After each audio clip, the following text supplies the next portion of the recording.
ओम अज्ञानतिमिरान्धस्य ज्ञानाञ्जनशलाकया चक्षुरुन्मिलितं येन तस्मै श्रीगुरवे नमः। वन्देऽहं श्रीगुरो श्रीयुत्पदकमलं श्रीगुरून् वैष्णवांश्च श्रीरूपं साग्रजातं सहगण रघुनाथान्वितं तं सजीवं साद्वैतं सावधूतं परिजनसहितं कृष्ण चैतन्य देवं श्रीराधा कृष्णपादान् सहगण ललिता श्री विशाखान्वितांश तमाधिदेवं करुणानिधानं तमालवर्णं सुहितावतारम् अपार संसार समुद्र सेतुं भजामहे भागवत स्वरूपम्। हे देव हे दैत हे भुवनैक बंधो हे कृष्ण हे चपल हे करुणैक सिंधो हे नाथ हे रमण हे नयनाभिराम हा हा कदानुभवितासि पदं दृशोर्मे। श्री कृष्ण चैतन्य प्रभो नित्यानंद श्री अद्वैत गदाधर शिवसदी गौरभक्त वृंद। हरे कृष्णा कृष्ण कृष्ण हरे हरे हरे राम राम राम हरे हरे। हरे कृष्णा। सर्वप्रथम मैं अपने गुरुपाद पद्म ओम विष्णुपाद अष्टोत्तर शत श्री श्रीमद् भक्ति वेदांत माधव गोस्वामी महाराज के चरण कमलों में अनंत कोटि दंडवत प्रणाम ज्ञापन करता हूं। हम लोग श्रीमद् भागवत पुराण में दशम स्कंध में 24वां अध्याय श्रवण कर रहे हैं। 24 अध्याय की विषय वस्तु है इंद्र यज्ञ का निवारण करना और उसके बदले में गोवर्धन यज्ञ का प्रवर्तन कराना। तो यहां पर गोवर्धन उठाने का जो भगवान की लीला है उसमें जो इसका मुख्य कारण है वो है भक्त वत्सलता, अपने भक्तों की रक्षा करना ब्रजवासियों की। और दूसरा गौण कारण है इंद्र के अंदर जो अहंकार आ गया है उसका नाश करना। क्योंकि भगवान की प्रत्येक लीलाएं उनके दो कारण होते हैं, एक मुख्य होता है, गौण होता है। तो मुख्य कारण है भक्त वत्सलता, क्योंकि भगवान इसीलिए हैं कि वो भक्त हैं, भक्त वत्सल हैं, अन्यथा वो परमात्मा बन जाएंगे। तो इस प्रकार से तो जब कृष्ण ने देखा कि सभी जो है गोप यज्ञ की तैयारी कर रहे हैं तो वो वहां पर नंद इत्यादि जो बड़े बूढ़े हैं उनके पास जाकर पूछते हैं, बाबा ये यज्ञ आप क्यों कर रहे हैं, किसके लिए कर रहे हैं, इसका फल क्या होगा, कौन इस यज्ञ को करेगा। इस प्रकार अनेक प्रश्न पूछते हैं और ये भी कहते हैं कि आप मुझे ये बात बताइए, क्योंकि बड़े होके मुझे भी ये यज्ञ करना पड़ेगा, मैं जानना चाहता हूं इस विषय में। क्योंकि कोई भी कार्य करने से पहले उसको जानना चाहिए। और आप मुझे बताइए कि क्या इस यज्ञ का शास्त्रों में कोई विधान है अथवा कोई लोक वर्ष की परंपरा चल रही है तो ठीक है, सब करते थे तो हम भी करते हैं। ये सारी बातें आप मुझे स्पष्ट रूप से बताइए। नंद बाबा बड़े प्रसन्न होते हैं कि देखो मेरा बच्चा बड़ा हो गया है, अब जिम्मेदारी समझ रहा है। पहले तो बड़ा आश्चर्य हुआ इतनी युक्त बात सुनकर अपने कृष्ण की, लेकिन फिर समझ आ गया कि नहीं, ये तो नारायण समो गुण ही, नारायण के गुण है इसमें, बड़ा महान बच्चा है मेरा। तो फिर जो है उसको अच्छी प्रकार से समझाते हुए कह रहे हैं नंद बाबा कि देखो बेटा, हमारा जो जीविका है वो वर्षा से चलती है। अगर वर्षा नहीं होगी तो गायों को जल नहीं मिलेगा पीने के लिए, घास नहीं उगेगी तो हमको दूध नहीं मिलेगा, माखन नहीं मिलेगा, तो हमारी जीविका अर्जन कैसे होगा। और ये जो इंद्र है इसको पर्जन्य कहते हैं, यही मेघों का अधिष्ठात्र देवता है। तो यही जो है बारिश करता है, वर्षा करता है, हम इसको नाराज नहीं कर सकते। इस प्रकार से जो है नंद बाबा कहते हैं कि अनेक प्रकार से जो है फसलों का उत्पादन होता है वर्षा से, और उसी के द्वारा हम जो है इसका यज्ञ करते हैं। तो इस प्रकार से जब नंद बाबा कह रहे हैं, आगे कह रहे हैं 10वें श्लोक में, तच्छेषेणोपजीवन्ति त्रिवर्ग फल हेतवे पुंसाम पुरुषकाराणाम पर्जन्य फल भावनः। तत्क्षेषेण, तत् माने यज्ञ, तो यज्ञ के बाद जो शेष बचता है यज्ञ का अवशिष्ट, उस अन्न के द्वारा त्रिवर्ग फल हेतवे, धर्म अर्थ और काम की सिद्धि के लिए 3 प्रकार के वर्ग, चतुर्वर्ग हैं, धर्म अर्थ काम मोक्ष। तो यहां पर मोक्ष नहीं है क्योंकि ये तो काम्य कर्म है जीविका निर्वाह के लिए। तो धर्म अर्थ काम की सिद्धि के लिए लोग क्या करते हैं, उपजीवंती, अपने प्राणों को धारण करते हैं। तो यज्ञ का संपादन करने के बाद जो अन्न अवशिष्ट रहता है उसी के द्वारा हम लोग अपना जीवन धारण करते हैं, और हमारा जो त्रिवर्ग है अर्थ धर्म काम, ये सिद्ध होता है। अब यदि कहो कि पर्जन्य पुंसाम पुरुष काराणाम फल भावन, कि जो बादल हैं वो कृषि आदि कार्य करने वालों का के फल का संपादक है, अर्थात कृषि आदि यदि संसार की जीविका के साधन है तो भी मेघ इन खेती आदि कर्मों का फल प्रदान करते हैं। मेघ जो है, क्योंकि मेघ से वृष्टि होती है, वृष्टि से अन्न होता है, अन्न से जीविका चलती है, जीविका से ही धर्म अर्थ काम इत्यादि होते हैं। तो वास्तव में जो मेघ है वही इस त्रिवर्ग का मूल है, इसीलिए उसी की पूजा की जा रही है जो मेघों के अधिपति हैं। आगे 11वें श्लोक में कह रहे हैं, य एनम विसृजेत धर्मम पारंपर्यागतम नरः कामात् द्वेषात् भयात् लोभात् स वै नाप्नोति शोभनम। यह नरः, जो मनुष्य, कामात् अपनी इच्छा से, द्वेषात् द्वेष से अथवा भय से अथवा लोभ से, पारंपर्यागतम जो कुल परंपरा से चल रहा है इस प्रकार का, एनम धर्मम इस धर्म को, विसृजेत छोड़ देता है, परित्याग कर देता है, वही माने निश्चित रूप से, सह माने वह मनुष्य, शोभनम न आपनोति उसका मंगल नहीं होता, उसका कोई लाभ नहीं होता। जो इसको जो है अपनी इच्छा से छोड़ देता है आर्बिट्रेरीली, जबकि जो परंपरा से चल रही है एक रीति, तो क्योंकि कुछ लोग ऐसा सोचते हैं कि हमारे पौरुष से सारे काम सिद्ध हो जाएंगे, हम ये काम क्यों करें, हम यज्ञ क्यों करें, हमारे अंदर शक्ति है तो हम जो है फसल उगा लेंगे। हम लेकिन कह रहे हैं कि अगर इंद्र पानी नहीं बरसाएंगे तो अपने पौरुष के द्वारा हम हजारों प्रयास कर लें, कार्य सिद्ध नहीं होगा। गीता में भी भगवान ने यही कहा है 3 अध्याय के 11वें श्लोक में, देवान भावयतानेन ते देवा भावयन्तु वः परस्परम भावयन्तः श्रेय परम अवाप्स्यथ, कि यज्ञ के अनुष्ठान के द्वारा आप देवताओं को प्रसन्न करो, संतुष्ट करो, और फिर देवता जो है आपको संतुष्ट करेंगे। अर्थात जब तुम यज्ञ करोगे तो वर्षा होगी, और फिर वर्षा होगी तो फिर आप संतुष्ट हो जाओगे। इस प्रकार से परस्परम भावयंत, एक दूसरे को प्रीतिपूर्वक संतुष्ट करते हुए ही श्रेय परम अवाप्स्यथ, इस संसार में जो कल्याण है वो सिद्ध होता है। यही परंपरा है शिष्ट समाज की कि सभी देवी देवताओं की पूजा अर्चना की जाए। तो इस प्रकार से हमें भी इस परंपरा से विमुख नहीं होना चाहिए। ये परंपरा जो है हमारी चल रही है। इस प्रकार से नंद बाबा जो हैं कृष्ण को युक्ति युक्त उत्तर पूरा दे देते हैं अपने हिसाब से, कि देखो ये परंपरा है और हमें अपनी मनमानी नहीं करनी चाहिए इस संबंध में, क्योंकि गीता में भी भगवान ने ये बात कही है।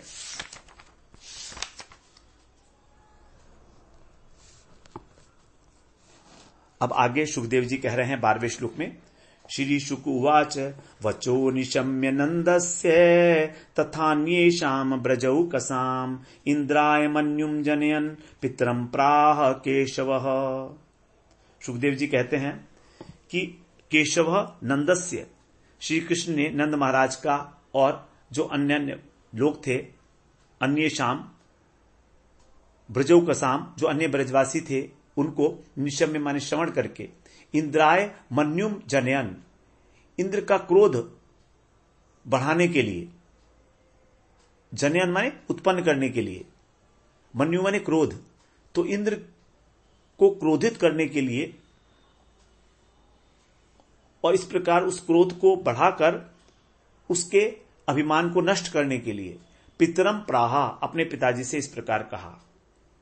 तो इंद्राय मन्युम जनयन के अंदर ही दोनों बातें आ गईं कि इंद्र को क्रोध होगा और फिर उसका अहंकार नष्ट होगा। तो भगवान का उद्देश्य क्या है कि इंद्र को क्रोध आ जाए। क्रोध बढ़ाने का कारण है उसके गर्व को नष्ट करना। भगवान ने इसी कारण से जो है इस प्रकार से नंद बाबा को कहा। अब कह रहे हैं श्री भगवान उवाच कर्मणा जायते जंतु कर्मणैव विलीयते सुखम दुखम भयम क्षेमम कर्मणैव विपद्यते। बड़ा इंपॉर्टेंट श्लोक है कर्म तत्व के लिए। ये जो है कर्म मीमांसा में आता है। पूर्व मीमांसा और उत्तर मीमांसा जो है उसका एक है। भगवान कह रहे हैं कि कर्मणा जायते जंतु, ये जो जीव है ये अपने कर्म के द्वारा ही जन्म ग्रहण करता है। हम कर्म के अधीन होकर तो जन्म ग्रहण करते हैं, क्योंकि कर्म करते हैं उसका संस्कार बनता है, उस संस्कार के अनुसार हमारा स्वभाव बनता है, फिर हम कर्म करते हैं, फिर संस्कार बनता है। और कर्मणैव विलीयते, और कर्म के अनुसार ही उसकी मृत्यु हो जाती है। जब हमारा प्रारब्ध जब हमारे नष्ट पूरे हो जाते हैं तो हमारा शरीर छूट जाता है। सुखम दुखम भयम क्षेमम, इसलिए जो कर्म से ही हमको सुख दुख भय और क्षेम अर्थात शुभ कर्मणैव अभिपद्यते, केवल कर्म के द्वारा ही प्राप्त होता है। तो भगवान यहां पर जो है कर्म की चर्चा कर रहे हैं, कह रहे हैं कि ये कर्मवाद, क्योंकि कर्मवाद का आश्रय लिया जा रहा है यहां पर। यद्यपि भक्तों के लिए साधुओं के लिए यह कर्मवाद परम निंदनीय है। जैमिनी ऋषि ने इसकी परिवर्तन किया था इसको कर्मकांड को। तो भक्तों के लिए यह आदरणीय विषय नहीं है, लेकिन फिर भी इंद्र का अभिमान दूर करने के लिए भगवान इस मत का आश्रय ले रहे हैं। यहां देखिए, भगवान को जब जो काम कराना होता है उसी प्रकार का वो लॉजिक प्रस्तुत करते हैं, जिस प्रकार से उनको अपनी इच्छा पूरी कर सके वो। तो कह रहे हैं जीव कर्म के अनुसार उत्पन्न होते हैं, उसके बाद उनकी मृत्यु हो जाती है, सभी कुछ तो कर्म से होता है। फिर इसमें इंद्र कहां से आ गया? भगवान ने बड़े गंभीर भाव से पहले तो बातों को श्रवण किया और फिर बड़े तर्कपूर्वक उनका उत्तर देने के लिए कह रहे हैं, जिससे उनका इंद्र के यज्ञ पर से विश्वास हट जाए और वो इंद्र को जल प्रदान करने वाला देवता ना समझें। भगवान का इंद्र के प्रति कोई विद्वेष नहीं है। ब्रजवासियों को भी वो देवताओं का विद्वेषी नहीं बनाना चाहते हैं, लेकिन ब्रजवासियों का जो इंद्र यज्ञ का अनुष्ठान है उसमें बाधा करने के लिए, उत्पन्न करने के लिए, क्योंकि अब स्वयं भगवान आ गए हैं तो इंद्र की क्या जरूरत है। भगवान को ठीक नहीं लगा कि उनके परम प्रिय जो ब्रजवासी हैं वो साधारण मूर्ख लोगों की तरह इस संसार के तुच्छ फल की लालसा से वर्षा के लिए इंद्र की उपासना करें। जो भगवान की शुद्ध वात्सल्य से सेवा कर रहे हैं नंद बाबा यशोदा, उनके लिए किसी और की सेवा करने की क्या आवश्यकता है? क्योंकि कृष्ण तो सभी देवताओं के मूल हैं। सभी देवता तो कृष्ण के अंग के रूप में उनकी कल्पना की गई है, विभूति है वो। इनका कृष्ण के साथ कोई डायरेक्ट संबंध नहीं है। तो इसलिए एक केवल वर्षा के लिए और नंद बाबा इस प्रकार का इतना बड़ा अभियान करें उसको, तो जैसे गीता में कहा है, अहम ही सर्वयज्ञानां भोक्ता च प्रभुरेव च न तु माम अभिजानन्ति तत्वेन चवन्ति ते, कि मैं ही सभी यज्ञों का भोक्ता हूं, मैं ही सबका प्रभु हूं, स्वामी हूं, और जो मुझे इस प्रकार नहीं पहचानता तत्व से उसका पतन हो जाता है, उसका पतन हो जाता है और परमार्थ मार्ग से च्युत हो जाता है। तो ऐसा मूढ़ व्यक्ति जो है वो भगवान की सेवा नहीं करता है, क्योंकि भगवान को जानता ही नहीं है। प्रपद्यन्ते अन्य देवता कामैस्ते स्थै हृत ज्ञाना प्रपद्यन्ते अन्य देवता तम तम नियममास्थाय प्रकृत्या नियता स्वया। कामनाओं के द्वारा उसका जो बुद्धि है वो सब प्रकार से हरण कर ली गई है, इसलिए वो दूसरे दूसरे देवताओं के आश्रय ढूंढता है, राजसिक तामसिक देवताओं का आश्रय ढूंढता है। तो भगवान कह रहे हैं कि ये सब मूढ़ व्यक्ति जो हैं, इनकी देवताओं के प्रति जो श्रद्धा है उसको भी तो मैं ही बढ़ाता हूं, मैं ही प्रदान करता हूं। तम तम नियमास्थाय प्रकृत्या नियता स्वया, उनकी जो आस्था है उनके अंदर मैं ही बताता हूं, उसको मैं ही बढ़ाता हूं, वो नहीं बढ़ा सकते। और काम्य फल भी उनको प्रदान मैं ही करता हूं। सत्यया श्रद्धया युक्ता तस्य आराधनम इहते लभते च ततः कामान मय्ये वैभीतानि तान। 7वें अध्याय में कहा कि जो इस प्रकार से श्रद्धा पूर्वक देवताओं की उपासना करते हैं वो अपनी कामनाओं की प्राप्ति मुझसे ही करते हैं, मैंने उसका विधान किया है।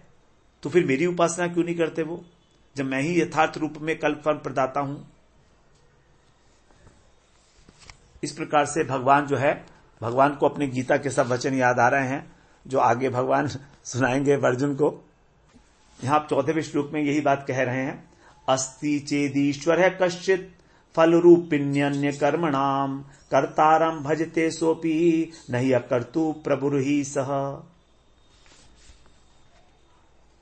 ये कह रहे हैं कि इसके अंदर जड़ कर्म का फल अपने आप कैसे होगा, कोई ना कोई तो देने वाला होना चाहिए ना। तो कह रहे हैं हां ठीक है, चेत मतलब यदि अन्य कर्मों का जो फल है, फल रूपी अन्य कर्मणाम, कर्म फल प्रदाता यदि कोई ईश्वर है ऐसा मानते हो, यद्यपि सभी का कर्म फल का प्रदान करने वाला ईश्वर है, तो भी जिन्होंने कर्म का आश्रय लिया है,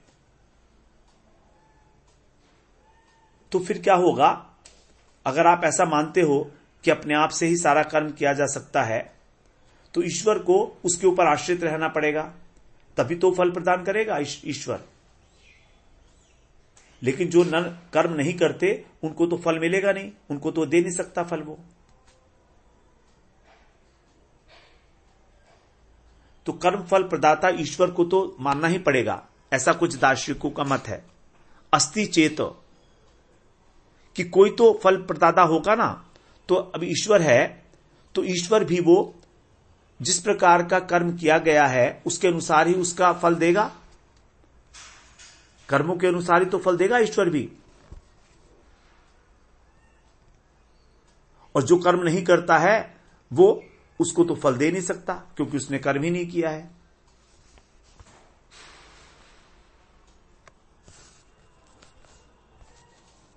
तो यहां पर कृष्ण जो हैं, नंद बाबा का और ब्रजवासियों का, कृष्ण इंद्र यज्ञ के अंदर अनास्था उत्पन्न करने के लिए, अविश्वास उत्पन्न करने के लिए एक विशेष तर्क का आश्रय ले रहे हैं। यह है कर्मवाद। ये जैमिनी ऋषि के द्वारा प्रवर्तित है, ये प्रसिद्ध है। इस मत के अनुसार कर्म ही जीव का सुख दुख का हेतु है, कर्म ही ईश्वर है, कर्म ही सब कुछ है। तो यज्ञ इत्यादि में जो देवताओं के लिए आहुति दी जाती है, वो सभी देवगण जो हैं इस कर्म के अंग हैं। तो इनका भी कोई स्वतंत्रता नहीं है, और कर्म परंपरा जो है अनादिकाल से चल रही है। इसी के द्वारा जो है सबको भोग मिलते हैं। अगर कर्म नहीं किया जाएगा तो भोग भी नहीं मिलेगा।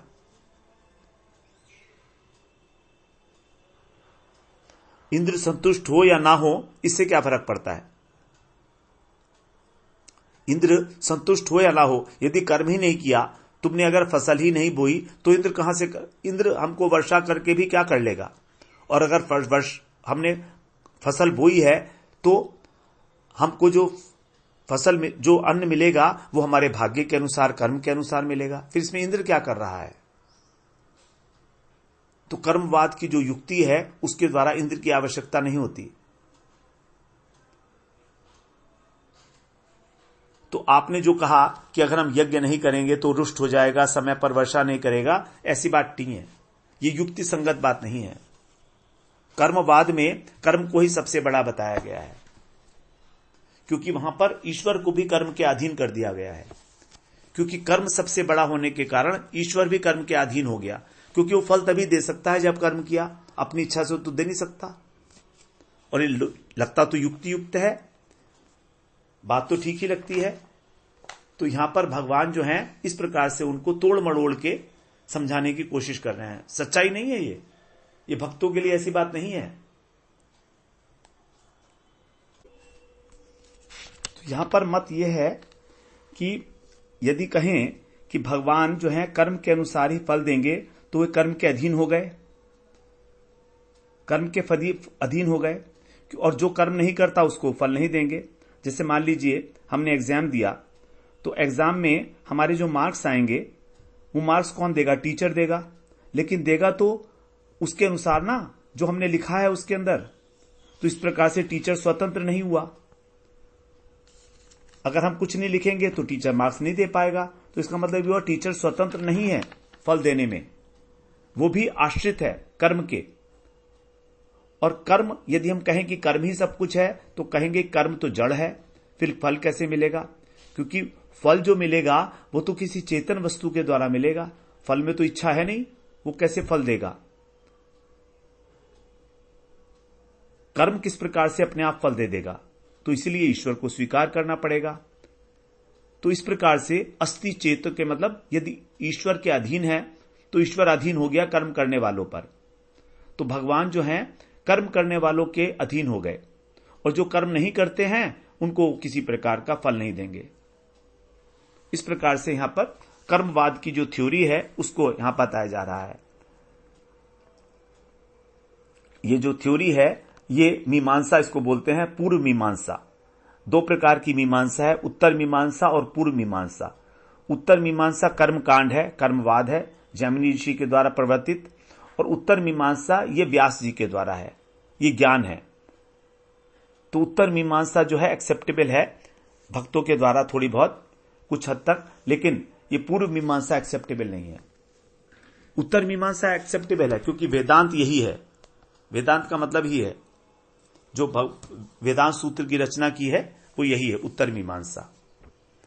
तो इस प्रकार से यहां पर कर्मवाद की थ्योरी को ही बताया गया है।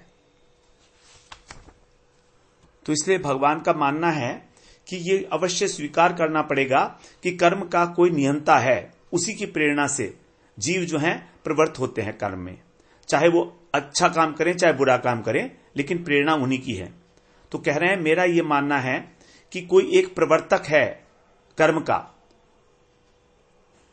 तो अगर ये कहें कि फिर ठीक है, किसी को शुभ कर्म की प्रवृत्ति किसी को अशुभ कर्म की प्रवृत्ति क्यों देते हैं वो, तो क्या हम उनको स्वेच्छाचारी कह सकते हैं?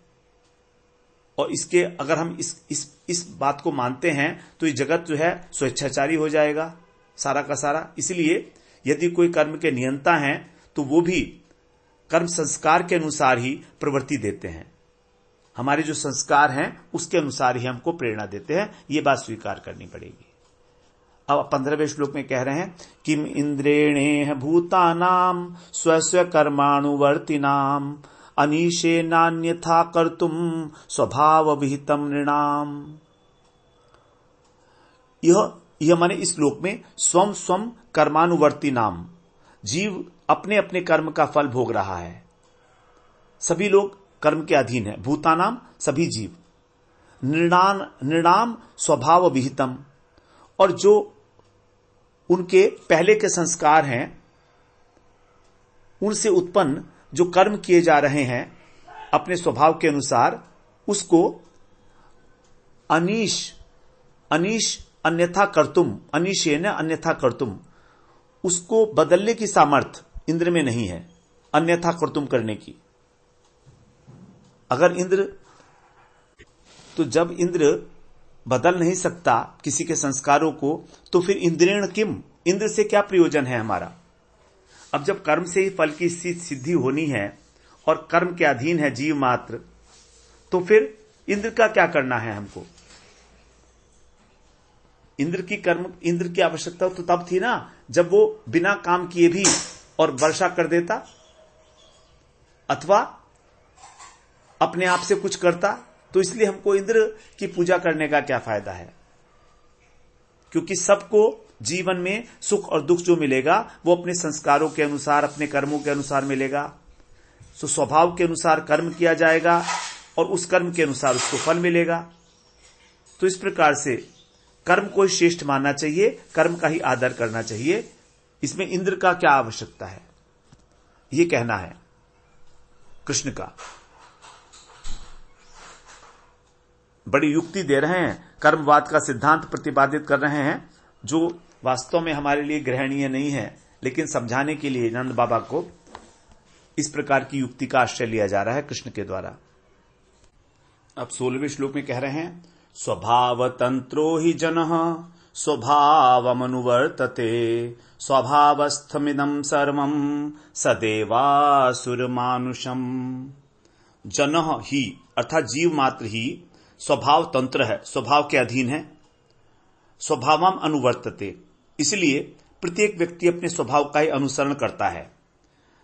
देव असुर मानुषम, देवता असुर और मनुष्यों के साथ इदम सर्वम, ये सारा जगत स्वभावस्थम, स्वभाव में ही अवस्थित है। तो जो जीव है वो अपने जो पुराने जन्मों के संस्कार है उनके अधीन है और स्वभाव के अनुसार ही वो जो है कर्म करता है। तो इसमें जो है अंतर्यामी की भी क्या आवश्यकता है, जिसका जैसे स्वभाव होगा वो वैसे ही करेगा, उसे बदला तो जा नहीं सकता, इसलिए अंतर्यामी की तो आवश्यकता ही नहीं है। तो यहां पर कर्मवाद जो है वो भगवान को, अंतर्यामी को भी स्वीकार नहीं करता। कर्म सबके लिए अलग अलग बताए गए हैं शास्त्रों में, स्वभाव के अनुसार। ब्राह्मण, क्षत्रिय, वैश्य, शूद्र सबके लिए अलग अलग व्यवस्था है कर्म की। ब्राह्मणों के लिए वेदिक शास्त्रों का पठन पाठन करना, कर्म अनुष्ठान करना। क्षत्रिय के लिए राज्य पालन, शासन, कर दंड। वैश्यों के लिए कृषि, वाणिज्य, गौरक्षण। शूद्र के लिए सबकी सेवा करना। इस प्रकार से तो ये सबके अलग अलग वृत्तियां हैं और जिसकी जैसी वृत्ति है वो उसी के अनुसार जो है कर्म करता है और उसका उसी प्रकार का फल मिलता है। तो इसलिए जो है किसी प्रकार भी आवश्यकता नहीं है इंद्र के लिए। तो इंद्र के लिए, इंद्र की पूजा के लिए, अनास्था उत्पन्न करने के लिए जो है सब कुछ कहा जा रहा है भगवान के द्वारा।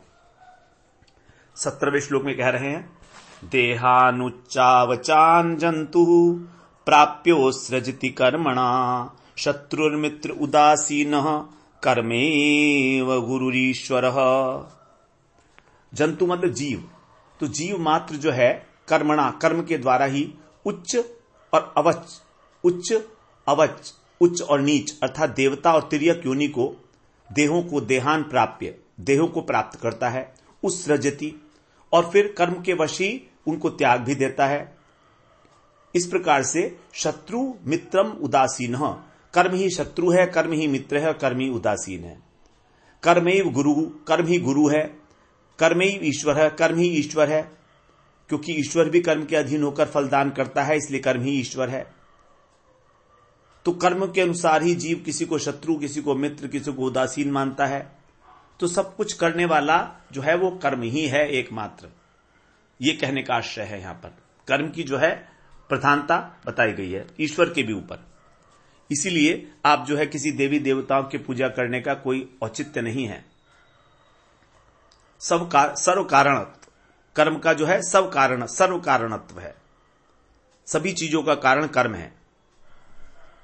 अब 18वें श्लोक में कह रहे हैं, तस्मात् संपूजयेत् कर्म स्वभावस्तः स्वकर्मकृत अंजसा येन वर्तेत तदेवास्य हि दैवतम। तस्मात्, इसलिए कर्म की प्रधानता होने के कारण स्वभावस्तः, जो ब्राह्मण इत्यादि वर्णों में अवस्थित हैं वे स्वकर्मकृत, अपने अपने कर्म करते हैं, कर्म के परायण होकर कर्म संपूजयेत, कर्म की ही आराधना करनी चाहिए। तो हमें आराधना किसकी करनी चाहिए? जो हमको फल देता है, और फल मिलेगा कर्म के अनुसार। तो ठीक है भाई, अब हम कर्म की ही पूजा करेंगे, कर्म की आराधना करेंगे। येन, जिस कर्म का आश्रय लेकर अंजसा सुखपूर्वक वर्तेत, जीविका निर्वाह हो जाए, तत्एव अस्य दैवतम ही, वही जो है मनुष्यों का देवता है। तो हमारे को जो हमारी जीविका निर्वाह करने के लिए फल देता है वही हमारा देवता हुआ। तो इस प्रकार मनुष्य अनेक प्रकार के कर्म करते हैं, इसलिए कर्म की ही पूजा मतलब कर्म का सम्मान करना चाहिए। तो सामान्य रूप से कर्म जो है वही प्रधान है, इसलिए कर्म को सम्मान देना चाहिए। और इस आशंका से कह रहे हैं कि जिस भी कारण से हमारी जीविका ठीक प्रकार से चल पाए वही हमारा देवता हुआ, और कोई देवता नहीं है हमारा। तो यहां पर इंद्र का निराकरण कर दिया भगवान ने, क्योंकि नंद बाबा ने कहा था कि जीविका निर्वाह के लिए ही हम यज्ञ करते हैं। इंद्र का वो मेघ बरसाता है इसलिए। अब 19वें श्लोक में कह रहे हैं आजीवैकतरम भावम यस्त्वन्यमुपजीवति न तस्मात् विन्दते क्षेमम जरान्नार्य सती यथा। यह तू जो व्यक्ति एक तरम भावन एक वस्तु को आजीव्य जीवन का उपाय मान लेता है और अन्यम उपजीवती और दूसरे की सेवा करे, मतलब उसका जीविका निर्वाह जो है वो तो एक वस्तु से हो रहा है और सेवा वो दूसरी की करे। तो ये कैसा हुआ? जैसे असती नारी जारात यथा, जिस प्रकार के असती नारी अपने पति के आश्रय में रहती है लेकिन परपुरुष की सेवा करती है, तो इसलिए उसको किसी प्रकार का कल्याण नहीं हो सकता उसका। वैसे ही तस्मात् क्षेमम न विन्दते, उसका कभी कल्याण नहीं होगा कि जो हमको जीविका दे रहा है हम उसकी सेवा तो कर नहीं रहे और किसी दूसरे की सेवा कर रहे हैं, परपुरुष की। तो जीविका चलाने वाले देवता को छोड़कर दूसरे की आराधना, उससे कभी हमको सुख शांति नहीं मिलेगी। तो यहां पर जीविका को ही जो है प्रधान रखा गया है भगवान के द्वारा। तो जीविका जो चलती है वो कर्म से चलती है, तो कर्म ही प्रधान हो गया।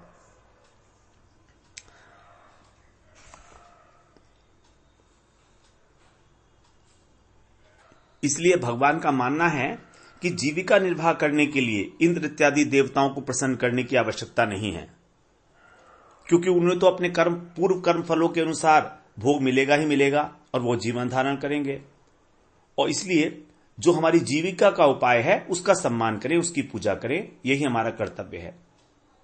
जैसे कृषि कार्य के अंदर जमीन जोतने में बैल की आवश्यकता है, तो यदि कोई बैल का आदर ना करे या पर्याप्त मात्रा में उसको घास इत्यादि जल इत्यादि ना दे तो बैल दुर्बल हो जाएंगे, फिर वो कृषि का कार्य नहीं कर पाएंगे। तो ये ठीक नहीं है, क्योंकि हम प्रत्यक्ष रूप से जो बैल हैं वो हमारी सहायता कर रहे हैं, इसलिए उनका सम्मान करना ही हमारा एकमात्र कर्तव्य है। तो जहां से हमको प्रत्यक्ष जो है मिल रहा है, सहयोग मिल रहा है अपनी जीविका अर्जन करने में, उसका हम आदर ना करें और परोक्ष रूप से किसी और को उपकारक मान ले, तो इसमें क्या होगा? लाभ के स्थान पर हमको हानि की संभावना अधिक है। भगवान ने बड़ी सुंदर युक्ति दी है कर्मवाद के सिद्धांत की। अब आगे 20वें श्लोक में कह रहे हैं वर्तेत ब्रह्मणा विप्रो राजन्यो रक्षया भुवः वैश्यस्तु वार्ताया जीवेत क्षुद्रस्तु द्विजजी सेवया।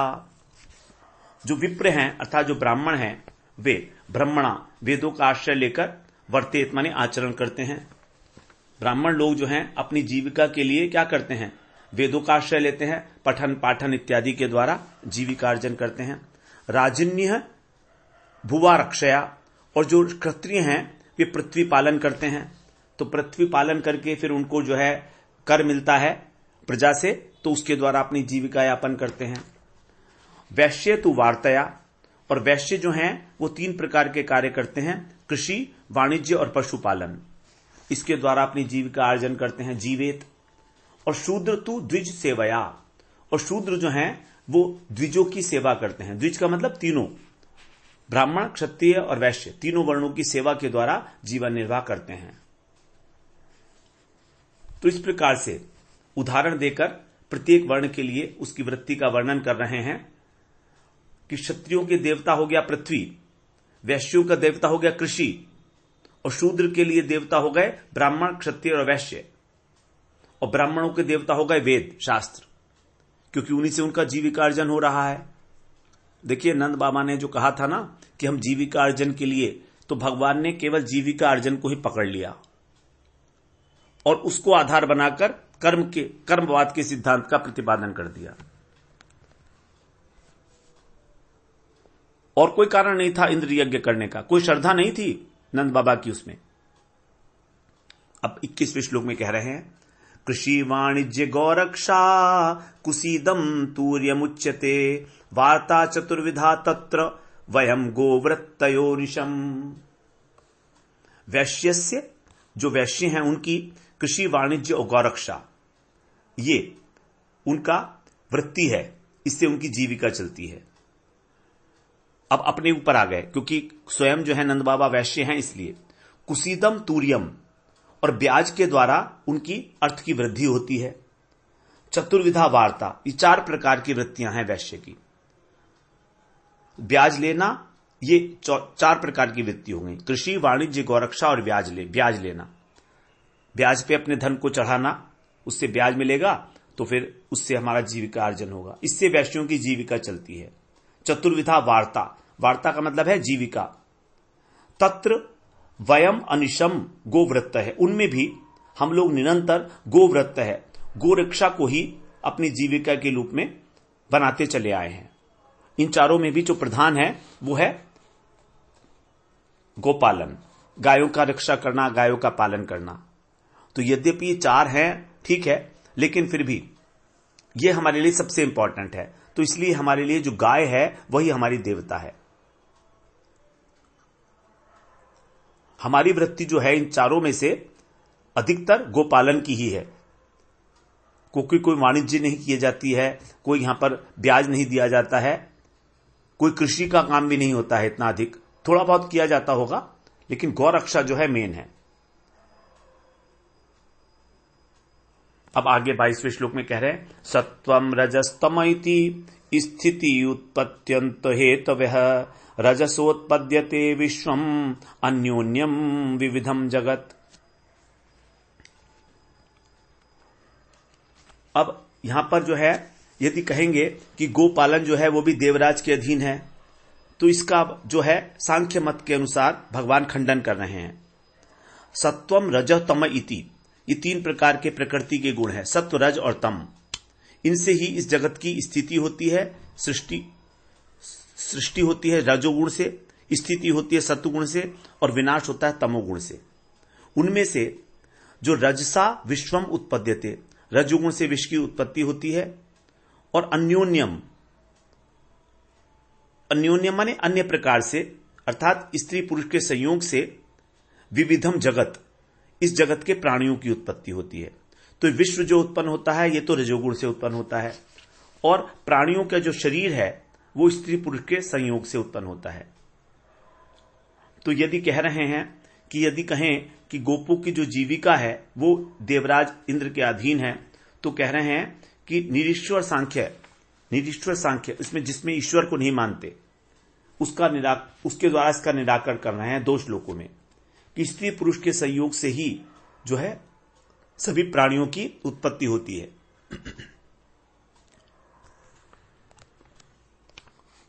अब आगे 23वें श्लोक में कह रहे हैं, रजसा चोदिता मेघा वर्षन्त्यंबूनि सर्वतः प्रजास्तैरेव सिद्ध्यन्ति महेंद्र किम करिष्यति। कह रहे हैं मेघा रजसा, मेघ जो है वो भी रजोगुण के द्वारा प्रेरित होते हैं, क्योंकि रजोगुण का एक स्वभाव है कर्म करना। सर्वत्र इसीलिए अंबुनी वर्षंती, वर्षा करते हैं जल की, उस वर्षा के द्वारा, तई माने उस वर्षा के द्वारा प्रजा सिद्ध्यंती, प्रजा अपना जीवन धारण करती है। महेंद्रम किम, इसमें महेंद्र क्या करेगा, इंद्र क्या करेगा प्रजा की रक्षा के विषय में। यदि कहें कि वो हमारा रक्षक है तो क्या करेगा, रक्षा तो वर्षा से होती है, और वर्षा होती है मेघ से, और मेघ जो है वर्षा करते हैं रजोगुण का आश्रय लेकर। तो इसमें इंद्र का क्या लेना देना है, क्योंकि बादल जो है सब इधर उधर घूमते हैं ना, समुद्र के ऊपर, पर्वत पर, शिला पर, बंजर भूमि, सब जगह वारी वर्षण करते हैं। तो यही जो उनका कर्म है मेघों का इधर उधर चलने का, यह है रजोगुणी। तो इस प्रकार से रजोगुण जो है वो कर्ता हो गया, इंद्र कर्ता नहीं है। तो इंद्र का ना तो हमारा कोई उपकार कर सकता है और ना हमारा कोई अपकार कर सकता है। इस प्रकार से यहां पर भगवान ने निरीक्षर सांख्य का अवलंबन लेकर इंद्र के यज्ञ का निराकरण किया। तो 24वें श्लोक से फिर हम लोग अगले सत्र में श्रवण करते हैं। वांछा कल्पतरुभ्यश्च कृपा सिंधुभ्यैव च पतितानां पावनेभ्यो वैष्णवेभ्यो नमो नमः।